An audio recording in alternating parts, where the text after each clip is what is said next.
Bonjour à vous voyageurs. Avez-vous déjà entendu parler de feux qui s'allument tout seuls? D'une enquête de police qui s'intéresse plus à la possibilité d'attaques extraterrestres qu'à l'œuvre du diable. De sorcières qui se mélangent aux fées pour voler d'une île à une autre et ravir des marins affamés. Aujourd'hui, nous allons plonger au cœur du folklore et des légendes de la Sicile à l'occasion d'une enquête sur l'étrange affaire de Caneto di Caronia, un village où des départs de feu ont mené entre autres à étudier la possibilité que des armes secrètes militaires aient visé ce village de seulement 150 habitants. Mais avant toute chose, soyez les bienvenus sur ma chaîne La Carte du Surnaturel. Je m'appelle Marie-Élise, j'étudie les lieux étranges et j'enquête sur les mystères de notre planète. Allez, c'est parti!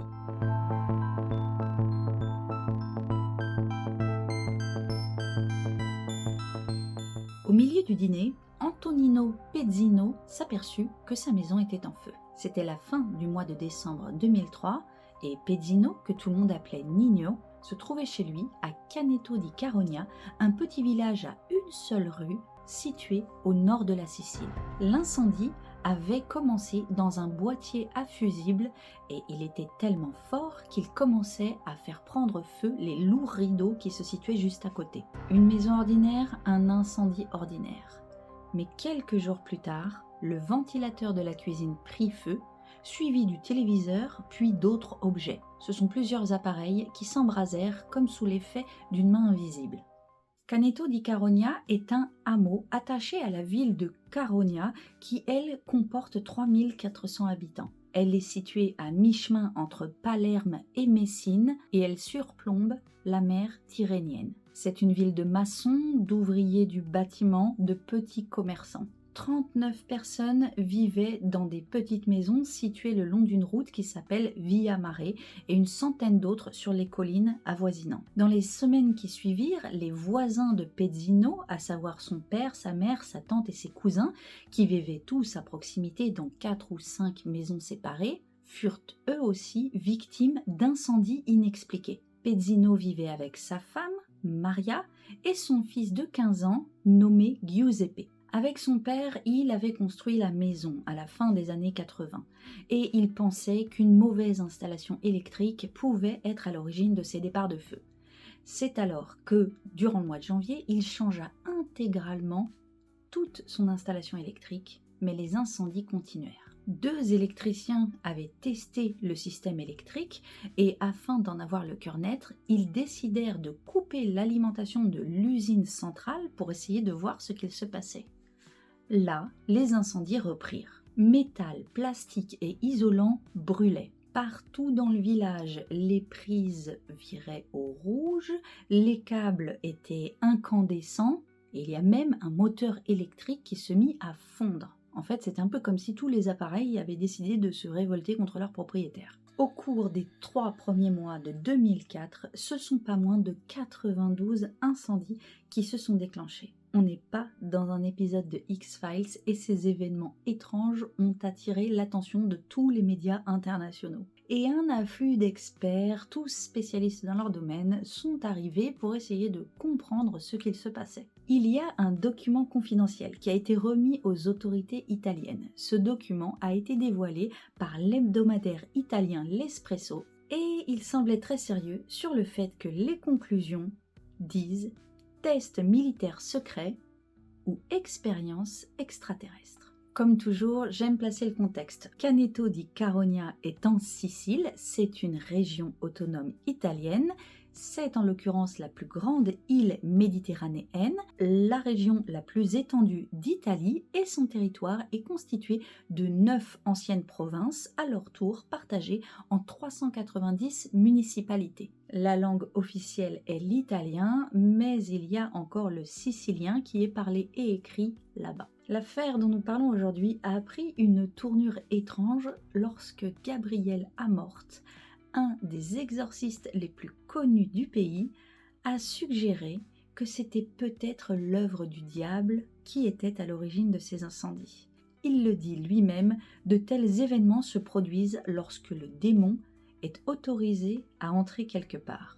Pour entrer dans le détail des faits, c'est très exactement 180 appareils électroménagers pourtant débranchés qui ont pris feu sans raison apparente, des téléphones portables qui se sont comportés de manière inexplicable, avec des dysfonctionnements étranges, et des GPS qui ont littéralement fondu sous l'effet d'une chaleur inexpliquée. Autant vous dire qu'avec la presse que cela a soulevé, le village en lui-même est devenu un véritable laboratoire à ciel ouvert. Il y a eu des experts venus de toute l'Europe et malgré tout, les scientifiques du Centre national de recherche italien, tout comme leurs collègues européens, finissent par admettre leur impuissance face à cette énigme déroutante. Quant à l'idée que le diable lui-même soit à l'origine des événements, ce sont les habitants eux-mêmes qui ont rejeté cette théorie, écartant toute intervention des prêtres. En revanche, une armée d'experts se sont succédés. Nous avons eu des spécialistes des chemins de fer, des télécommunications, des réseaux électriques, des vulcanologues, ainsi que le professeur Giuseppe Macchio, expert en champs électromagnétiques à l'université de Messine, une des deux grandes villes non loin. Pour des raisons de sécurité, ce sont 17 familles, soit 39 personnes, qui ont été évacuées du village. Le 12 février, leurs habitations étaient complètement vides, fermées, mises sous scellé. Quant à l'alimentation électrique, elle était totalement coupée. Et curieusement, dès la mise en place de ces mesures strictes, les phénomènes ont cessé. La protection civile a finalement conclu à un phénomène naturel rare lié à des interactions entre des champs électriques et des conducteurs. Cependant, le répit fut de courte durée. Dès que tous ces spécialistes furent repartis, les phénomènes se remirent en place. En début de semaine, de nouveaux départs de feu ont été signalés, et ce dans des maisons qui avaient déjà été touchées auparavant. Des voitures se sont verrouillées d'elles-mêmes, et ce sans que personne ne semble être intervenu. Plus bizarre encore, des téléphones portables qui avaient été mis sous scellé et confiés à la police, qui n'avaient plus de batterie, se seraient allumés tout seuls, et on raconte même que l'un de ces téléphones portables aurait affiché des caractères étranges à l'écran. En 2005, face à l'ampleur du phénomène, Silvio Berlusconi, qui était alors président du Conseil, c'est-à-dire l'équivalent du Premier ministre en France, décida de prendre les choses en main et de créer un groupe de travail dédié à l'affaire. Alors cette équipe pluridisciplinaire a regroupé de nombreuses personnes, notamment des carabiniers, des policiers, des membres de l'armée de l'air et de la marine militaire italienne, des agents de la protection civile, ainsi qu'un chercheur de la NASA spécialement recruté aux États-Unis pour apporter son expertise. Et puis l'enquête ne se limite pas au seul village de Caneto di Caronia. Il y a en tout 309 incidents similaires qui sont survenus le long de la mer Tyrrhénienne et jusqu'au canal de Sicile. Tous ces phénomènes étranges ont des caractéristiques communes et aucun ne semble pouvoir être expliqué par la science traditionnelle. Malgré 3 années d'enquête intensive, aucune cause naturelle n'a pu être trouvée. Le rapport conclut que des technologies militaires avancées, potentiellement d'origine non terrestre, pourraient à l'avenir représenter un risque pour des populations entières en provoquant des effets inattendus. Les événements survenus à Caneto di Caronia pourraient être liés à des tentatives d'interaction militaire entre des forces non conventionnelles ou constituer un test non offensif destiné à analyser les comportements et réactions humaines dans une zone faiblement peuplée, choisie de manière aléatoire. On est d'accord que là, l'idée proposée est qu'il y ait des tests militaires faits, peut-être par les êtres humains, mais peut-être aussi par des extraterrestres, qui auraient donc choisi ce village peu habité, peu connu, afin d'effectuer des tests, à la fois des tests mécaniques pour voir comment ça marche, mais aussi pour voir comment la population réagissait. Et d'après les spécialistes, dirigés par Francesco Mantanega Venerando, coordinateur général de la protection civile sicilienne, le village de Caneto di Caronia aurait été la cible de phénomènes électromagnétiques d'origine artificielle. Ces phénomènes impliqueraient des ondes capables de concentrer une puissance considérable sous la forme de faisceaux de micro-ondes à ultra haute fréquence allant de 300 MHz à plusieurs GHz. Quant à l'origine exacte de ces ondes, elle reste totalement inconnue. On est d'accord que tout cela est déjà bien étrange, voire surnaturel, qui veut dire qui dépasse les lois connues de la nature et de la science. Mais attendez, c'est pas fini. Je vous ai parlé d'incidents similaires et ceux-là ne sont pas anecdotiques. Parmi les plus intrigants se trouve la découverte d'une immense empreinte rectangulaire de 40 mètres de long et de 15 mètres de large retrouvée dans un champ non loin de Caronia. Fait étrange, seuls des buissons aux larges feuilles, qui auraient pu agir comme des récepteurs d'ondes, présentaient des traces de brûlure.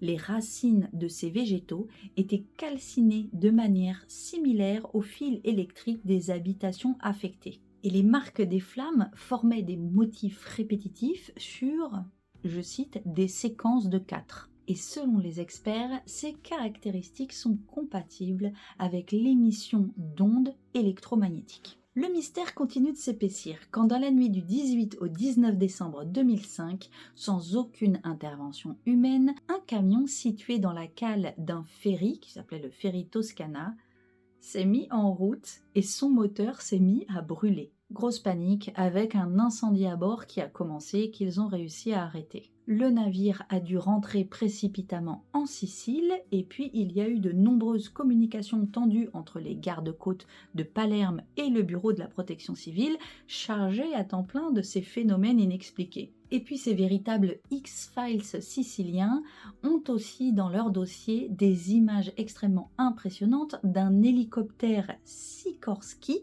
qui appartient à la protection civile qui a dû effectuer un atterrissage d'urgence après avoir survolé la mer, car 3 des 4 pales de son rotor étaient endommagées. Elles avaient des fissures très importantes alors qu'a priori elles n'avaient subi aucun impact connu. C'est un hélicoptère militaire donc forcément il est assez surveillé. Et ce cas est jugé sans précédent dans l'histoire des accidents d'hélicoptères. Du coup, il ne nous manquait plus que les ovnis finalement. Il y en a dans cette histoire puisque dans le dossier de très nombreuses photos d'ovnis ou d'appareils ou de phénomènes dans le ciel ont été consignées.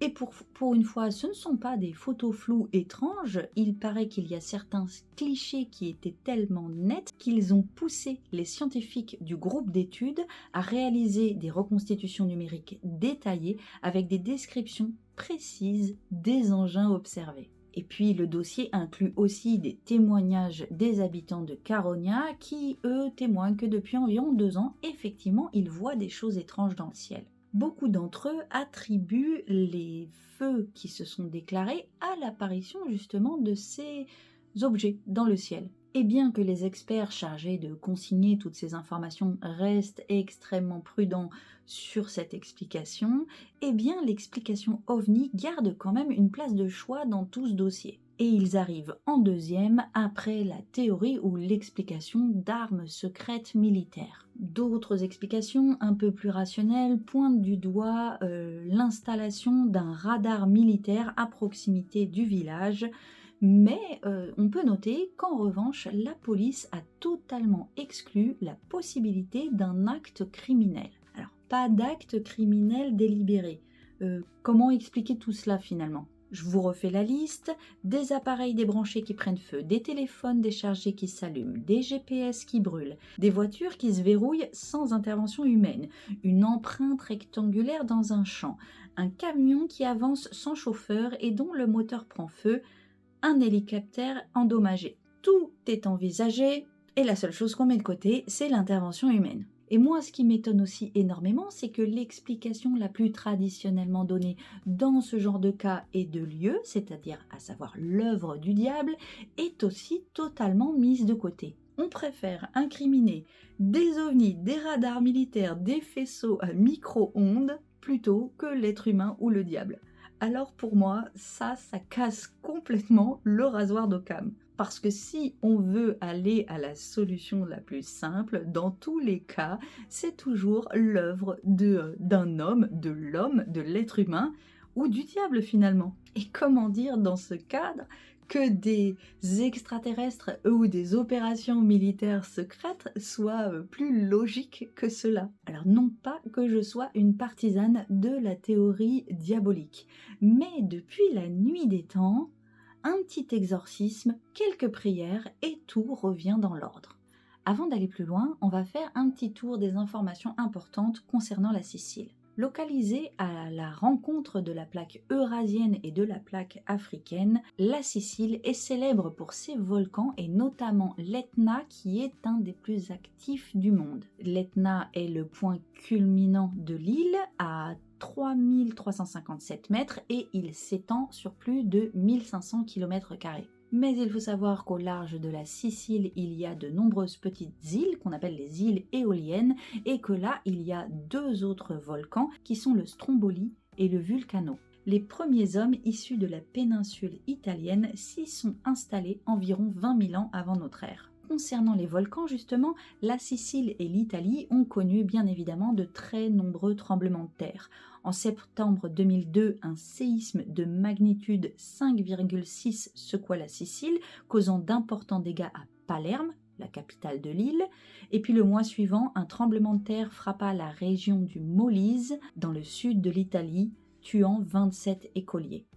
À environ 55 km de Caneto, se dresse donc l'Etna est à environ 55 km de Caneto, ce qui est donc très très proche finalement. Et en raison de cette forte activité sismique, les volcans et les tremblements de terre sont généralement invoqués quand il se passe des phénomènes incompréhensibles à première vue. Et pourtant, Enzo Boschi, qui est président de l'Institut national de géophysique et de vulcanologie, déclara qu'aucun élément ne permettait d'établir un lien entre les incendies donc de Caneto, et une activité volcanique ou sismique. Il dit très exactement, s'il s'agissait réellement d'une activité volcanique, l'effet ne se limiterait pas à brûler quelques fils électriques. Les forces internes de la Terre ne peuvent pas provoquer des réactions d'une telle ampleur, et encore moins dans une zone aussi restreinte. Concernant les minéraux, parce que c'est une piste que j'adore mentionner, eh bien écoutez, on trouve principalement du soufre sur l'île, ainsi que de l'argile et en moindre proportion de la dolomite et de la célestine. Bon, pour le soufre, je ne pense pas qu'il soit nécessaire de vous expliquer que c'est un minéral hautement inflammable, puisque exposé à des températures élevées ou à des réactions particulières, il peut s'enflammer spontanément. Quelques détails sur ce sujet. L'oxydation rapide, le soufre peut réagir avec l'oxygène de l'air, surtout s'il est sous forme de poudre fine, créant des points chauds susceptibles de déclencher des incendies. L'interaction avec des matières organiques, dans les zones où des dépôts de soufre sont en contact avec des matières végétales en décomposition, des réactions exothermiques peuvent se produire, générant suffisamment de chaleur pour provoquer des combustions spontanées. Et puis, pour finir sur ce sujet, l'activité volcanique, la Sicile est une région volcanique active, des émanations de gaz chauds riches en soufre, comme le dioxyde de soufre, peuvent réagir avec l'environnement, en particulier près de fissures ou de fumerolles, provoquant des départs de feu. Et puis toujours en lien avec le soufre, bien sûr, on peut citer l'activité volcanique.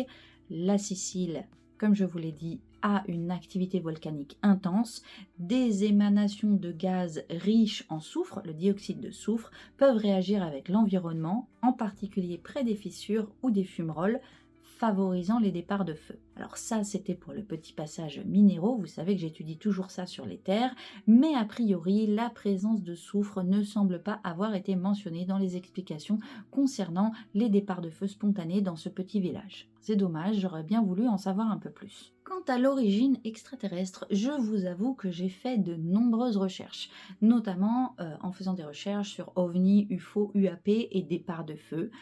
À part l'histoire de ce village, je n'ai trouvé que les fameux feux de Los Angeles dont nous avons déjà parlé, où là, vu qu'en plus c'était concomitant avec plein d'histoires d'UFO, de PAN, de phénomènes aériens non identifiés, et notamment avec toute cette histoire de drones dans le New Jersey, j'ai fait plein de vidéos, vous pouvez repartir en arrière pour les voir. À part voilà, Los Angeles et ce village, je n'ai trouvé aucune autre histoire qui réunisse à la fois la présence d'OVNI, d'UFO, et des départs de feu spontanés. Mais ceci dit, sans aller jusqu'aux portes de l'enfer ou en parlant d'extraterrestres, ce qui me semble bizarre, c'est que là, on n'est pas mentionné la piste des combustions spontanées, puisqu'on est clairement sur le même ressort. Et les combustions spontanées, on parle là de départ de feu sans raison explicable, un phénomène très très bien documenté et qui étrangement a parfois touché les êtres humains. Alors, comme l'explique Didier Nourisson dans son ouvrage La combustion humaine spontanée, la science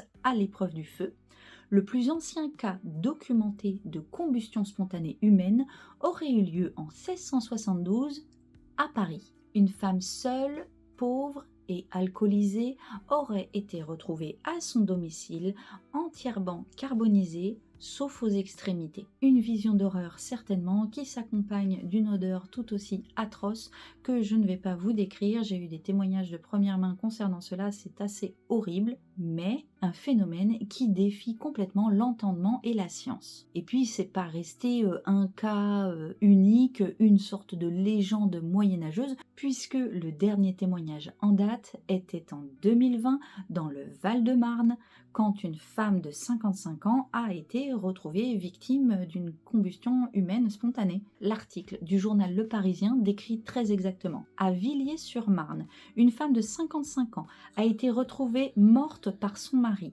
dimanche après-midi rue Friberg dans leur appartement. Son corps, recroquevillé dans le couloir de la cuisine, était partiellement carbonisé. Aucune trace manifeste de lutte ou d'incendie dans l'habitation. Aucun produit inflammable à proximité, pas même une casserole sur le feu, juste une bouteille d'eau à moitié remplie et intacte. Ces phénomènes continuent de nos jours. Concernant la veille technique sur la combustion spontanée, c'est un phénomène technique qui est assez étudié, notamment dans le cadre des appareils électroniques. J'ai trouvé un document de prévention des risques de feu du CTTN-IREN. Il parle de combustion spontanée ou d'autocombustion lorsque des matières combustibles s'enflamment de manière autonome, sans apport d'énergie externe. Ce phénomène est toujours précédé par un processus d'auto-échauffement jusqu'à atteindre le point d'auto-inflammation de la matière présente. Une fois cette température atteinte, la matière commence à brûler. Ce phénomène technique et mécanique ne dépendrait pas de la température ambiante, mais il est précisé qu'en fait s'il fait chaud, il y a plus de chances pour que ça arrive. Là, c'était sur les machines. Et les machines, ce serait justement ce qui avait pris feu à Caneto di Caronia. Cependant, les cas de combustion spontanée sont arrivés bien avant qu'il y ait des appareils électroménagers et des machines dans nos maisons, mais on va y revenir. On va finir sur cette histoire de combustion humaine spontanée parce que ça va peut-être nous permettre de comprendre un peu mieux ce qui s'est passé. Les cas, comme je vous l'ai dit, sont vraiment très nombreux. En France, une soixantaine de cas sont consignés, remontant, comme je vous l'ai expliqué, au XVIe, XVIIe siècle. Alors, je vais vous épargner les détails sordides, vous savez que je n'aime pas ça. Mais, pour comprendre quand même, il faut savoir qu'un matin de mars 1731, la comtesse Cornelia Bandy est retrouvée gisante dans son lit, le corps calciné, à l'exception de sa tête, ses demi-jambes et 3 doigts. En 1829, le corps de la nommée Bali est retrouvé calciné à l'exception de la partie supérieure de ses épaules et de ses demi-jambes. 10 ans plus tard, le corps d'un jeune homme est retrouvé presque entièrement brûlé, son père n'ayant réussi à stopper la progression des flammes, selon son témoignage. Ces cas sont donc largement répertoriés et des tentatives d'explication sont faites. Alors cependant, moi, ce qui m'étonne énormément dans ce phénomène, c'est qu'on s'intéresse plus à savoir comment le corps a-t-il pu se consumer, plutôt que de savoir comment le feu est parti, déjà, de base. Parce qu'en fait, le départ de feu en lui-même, ça servirait aussi notre sujet du jour. Alors, encore sans citer les détails, je vais quand même dire ce qui est écrit sur Wikipédia. Parmi les tentatives d'explication avancées figure celle d'un effet de mèche entraînant la combustion lente des graisses corporelles. Et puis si je vous dis que ce phénomène de combustion partielle n'est que la partie la plus étudiée de ce phénomène, c'est parce qu'en fait il y a eu d'autres cas récents, c'est-à-dire les années 50 et les années 1980, concernant des jeunes filles ayant pris feu, respectivement dans une salle de bal et une discothèque, et dans ce cas-là, cela n'a pas fait disparaître les corps. La première victime, malheureusement, serait décédée de ses brûlures à l'hôpital et la seconde aurait survécu en gardant quelques traces. Bon, là encore, aucune explication sur l'origine du feu qui n'a, à mon sens, quand même pas pu arriver de nulle part. Mais bref. Et puis, pour finir de documenter ces cas de feu spontané, je crois qu'il faut absolument s'intéresser au village de L'Arroya Almeria en Espagne. Car le 16 juin 1945 à 20h, dans la ferme Pitango située dans le village de L'Arroya, le tablier d'une fillette de 4 ans, Maria Martinez, prit feu. Un membre de la famille intervint rapidement pour éteindre l'incendie. Cependant, le tablier se remit à brûler, suivi d'un drap qui lui aussi prit feu avant que les flammes ne soient de nouveau maîtrisées. Quelques minutes plus tard, dans une autre pièce de la maison, de la paille de seigle s'enflamma spontanément. Un fagot d'alpha prit feu, ainsi que de la paille stockée dans le grenier à foin. Tous ces départs de feu furent éteints, mais l'incendie se réactiva et se propagea, s'intensifiant jusqu'à détruire le toit de la ferme. Ce phénomène semblait assez isolé, jusqu'à ce que 7 jours plus tard, le 23 juin 1945, ça recommence. Ce jour-là, vers 21h, dans la ferme de la Fuente del Sas à La Roya, un tas de seigle et d'orge se mit à brûler spontanément, sans aucune présence humaine. Malgré les efforts pour éteindre les flammes, elles se rallumèrent dans d'autres zones, y compris 2 tas d'orge séparés de plus d'1 mètre, ainsi que d'autres objets comme de la paille et du foin.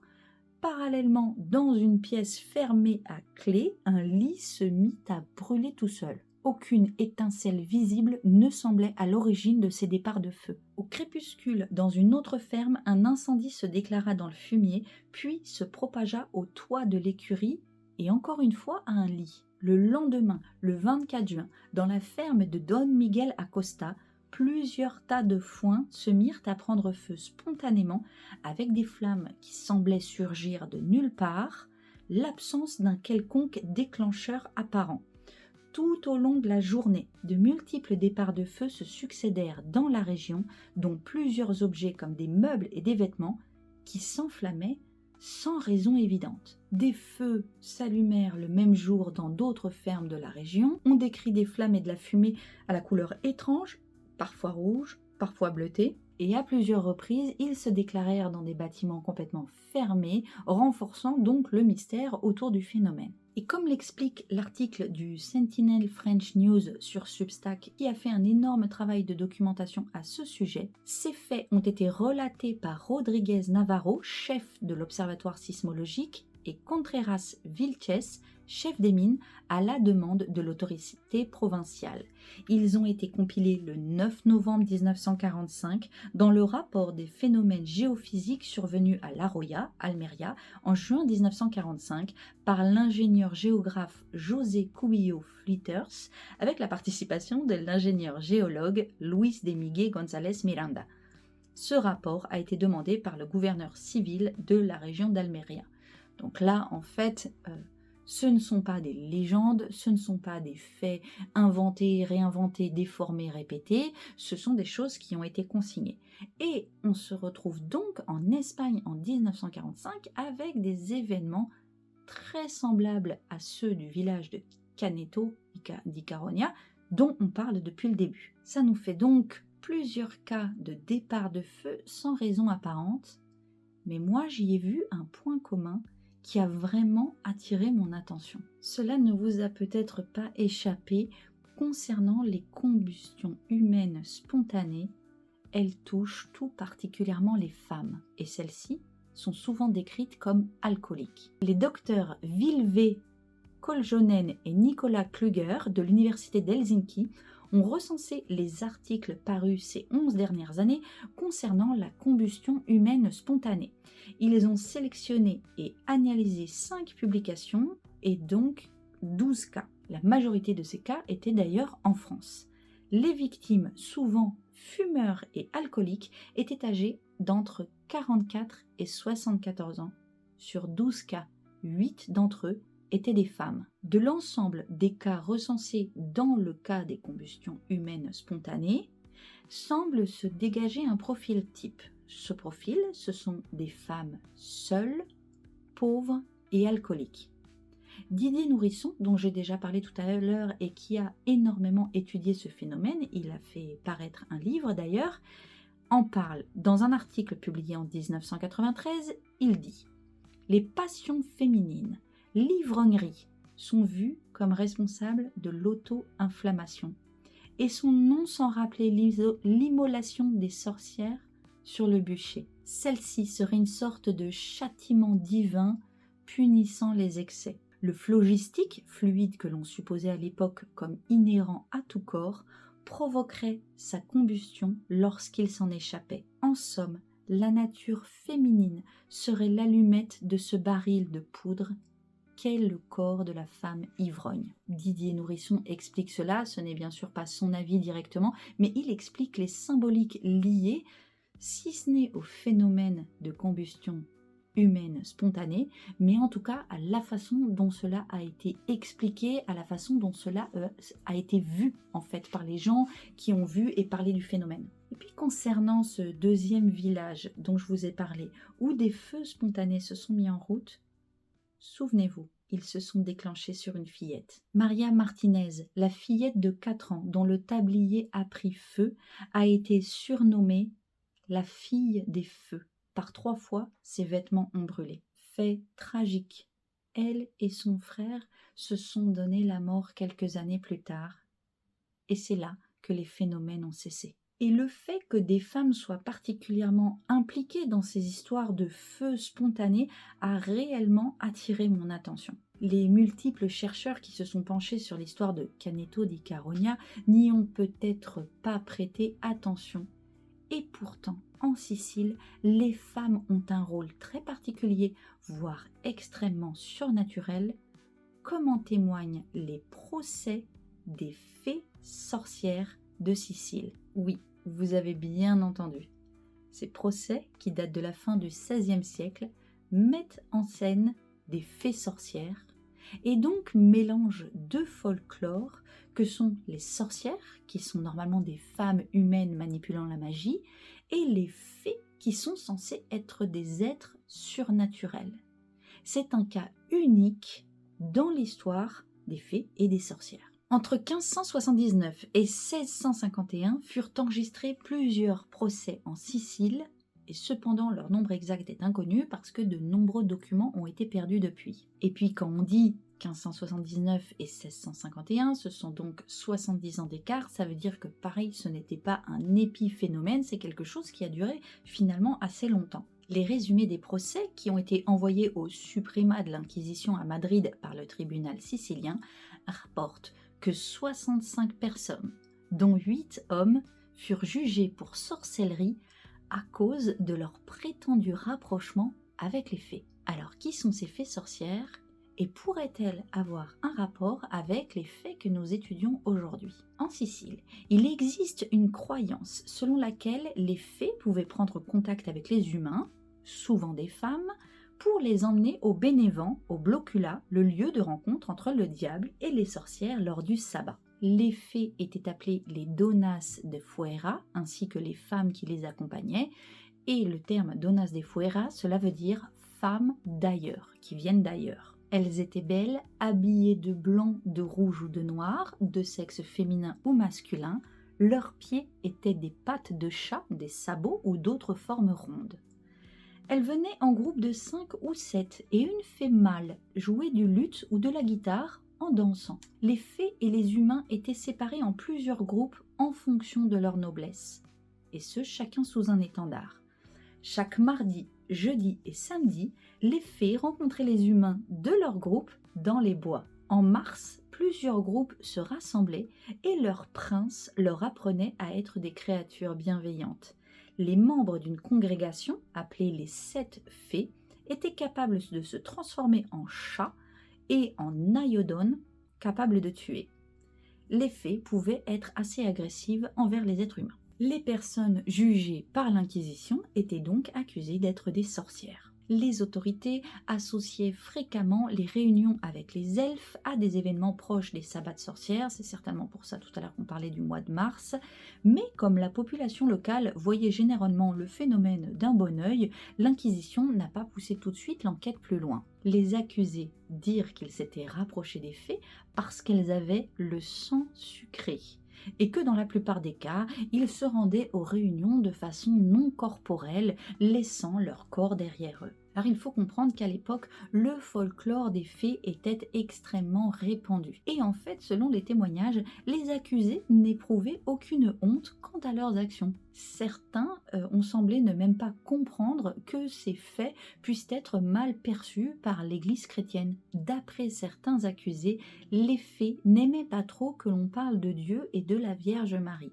Mais cependant, eux-mêmes ne considéraient pas que leurs croyances étaient en contradiction avec les valeurs du christianisme. Et ces croyances en un monde magique n'ont pas été éteintes par la civilisation moderne. Elles sont en fait extrêmement présentes dans toutes les îles qui entourent la Sicile. Alicudi, par exemple, une de ces îles, est l'île des femmes volantes et des visions extraordinaires. Les Mahabré-Cambres, comme les appellent les habitants de l'île Alicudi, selon la tradition populaire, étaient capables de se métamorphoser en corbeau ou en chat, de jeter le mauvais œil et de lancer de puissants enchantements.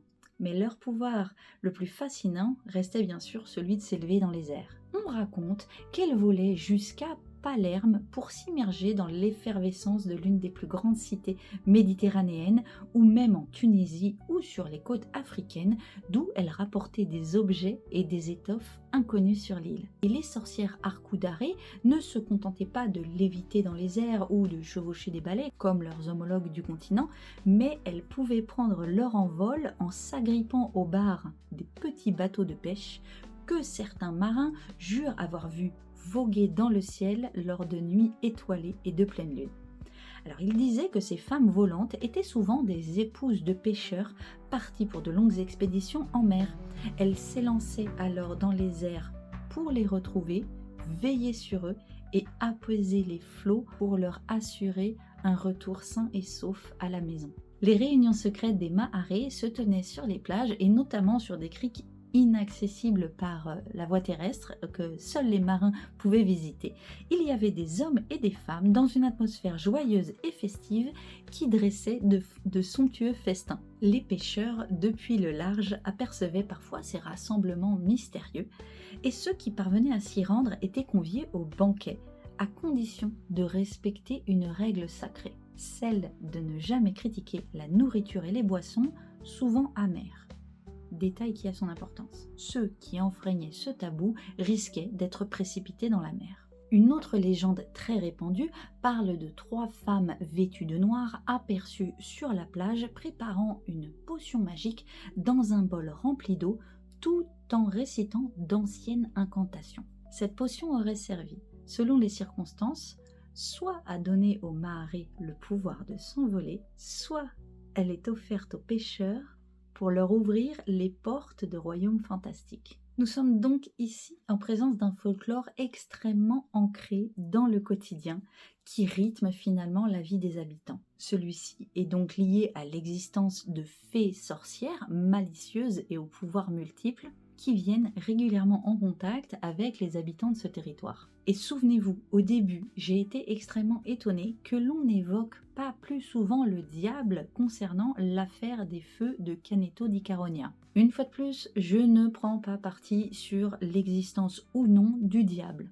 mais la question mérite réellement d'être soulevée. Que l'on le veuille ou non, c'est une hypothèse de travail qui a maintes fois porté ses fruits. Des prêtres exorcistes ont été appelés, des prières ont été faites et les phénomènes ont cessé. Or, dans ce cas très précis, on s'aperçoit non seulement que la possibilité que le malin est intervenu a été non seulement balayée d'un revers de la main, mais qu'en plus, les habitants eux-mêmes ne semblent même pas vouloir considérer que cela soit possible. On a une sorte de limite entre le bien et le mal qui est un petit peu floue, due à la présence de ces entités dont les actes ne seraient pas considérés comme contraires à la croyance en Dieu et au christianisme, mais une part intégrante de la vie.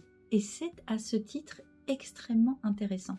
Sans rentrer dans une vision dichotomique du monde avec le bien et le mal, n'aurait-il pas été intéressant d'interroger les habitants eux-mêmes quant à leur compréhension, on va dire, surnaturelle, sensible, magique de tous ces événements avec ces départs de feu spontanés? Car les fées sorcières sont des femmes, on l'a vu, et les départs de feu ont souvent été liés à la présence de femmes. Action volontaire ou inconsciente qui, je crois, est une réelle piste, si ce n'est à investiguer, mais en tout cas à interroger. Est-il possible que les fées, les elfes, les sorcières soient mêlés à tout ça? En tout cas, moi, ça me paraît dans un sens presque plus rationnel que la possibilité que des extraterrestres aient allumé des micro-feux dans un village reculé de Sicile. Et puis concernant les sorcières, il faut absolument mentionner quelque chose d'absolument passionnant dans cette histoire. Est-ce que vous vous souvenez du mal désardant que l'on a déjà évoqué dans ma vidéo sur le Skinwalker Ranch? Eh bien, entre 1903 et 1905, à Alicudi, cette île dont nous venons de parler où il y avait les sorcières Maharé, les habitants ont commencé à avoir des visions. Alors ils voyaient des sorcières faisant des banquets sur des plages isolées, des sacs de toile de jute qui parlent, des femmes qui se voient pousser des ailes et qui s'envolent au ciel pour faire leurs courses, des fantômes, des clowns et des galets qui tomberaient du ciel. Et lorsque l'on s'intéresse à l'histoire de l'île, il y a le fameux Tizonara, le seigle noir, qui était broyé pour faire du pain. Eh bien, ce seigle noir était en fait infesté par un champignon qui s'appelle le Claviceps purpurea, et c'est le fameux ergot de seigle. Ce champignon donne un aspect sombre au seigle, et parce que lorsqu'en fait elle est infectée, la plante pousse avec des toutes petites têtes noires dessus. Et ces petites pointes noires, c'est en fait le champignon qui contient un alcaloïde nommé acide lysergique, qui est aussi le composé de base du LSD. Donc en fait, en gros, il fait triper. C'est un fait social absolument passionnant. L'anthropologue Macrina Marinella Maffei, spécialiste des mythes et légendes des villes éoliennes, a interrogé les habitants âgés de la région dans les années 1990 et 2000. Elle pense que l'ergot aurait pu être autrefois extrêmement répandu dans tout l'archipel et que l'infestation pourrait remonter à plusieurs siècles. Un excellent article de Vice l'explique parfaitement. Comme les habitants de l'île ont pris le composé psychédélique sans le savoir, ils n'étaient pas préparés aux hallucinations. Lorsqu'en 1950, l'île a accueilli ses premiers touristes et notamment est devenu un lieu de prédilection pour les hippies, ceux-là, les touristes, ont écouté les histoires des habitants et ont reconnu les signes révélateurs d'un trip sous acide. Si vous connaissez un petit peu l'histoire des plantes et des psychédéliques, c'est complètement lié à la légende de la sorcière qui vole, et notamment sur un balai. Et puis, l'église locale a déclaré que ce pain était le pain du diable. On y revient. Quant à ceux qui seraient tentés de repousser ces expériences au rang de simples hallucinations et donc complètement irréelles, il ne faut pas oublier que certains peuples prennent des psychotropes comme un véritable moyen de rentrer en contact avec les mondes invisibles et d'acquérir dans certains cas de véritables pouvoirs paranormaux, voire surnaturels. Monde fantastique influencé par l'usage des plantes, celles-ci données par des fées ou des sorcières malicieuses et toutes puissantes. Tout cela est extrêmement imbriqué dans cette histoire et fait partie du folklore local. Est-il possible que ces êtres au pouvoir extraordinaire soient encore présents de nos jours? Est-ce que le pain du diable a pu faire un retour sans que l'on y ait prêté attention? Est-ce que les feux auraient pu être ainsi déclenchés inconsciemment par des habitants qui n'auraient pas eu conscience de ce qu'ils étaient en train de faire? Ou seraient-ce les elfes, les amis des fées, qui seraient passés par là? Qu'en pensez-vous? Laissez-moi vos avis dans les commentaires. N'hésitez pas à attraper le bouton like avant qu'il ne monte sur un balai dans les airs pour s'envoler pour des contrées lointaines. Je vous laisse ici et là des playlists pour continuer avec moi l'exploration de lieux insolites et mystérieux. Et d'ici à la prochaine vidéo, je vous dis ciao!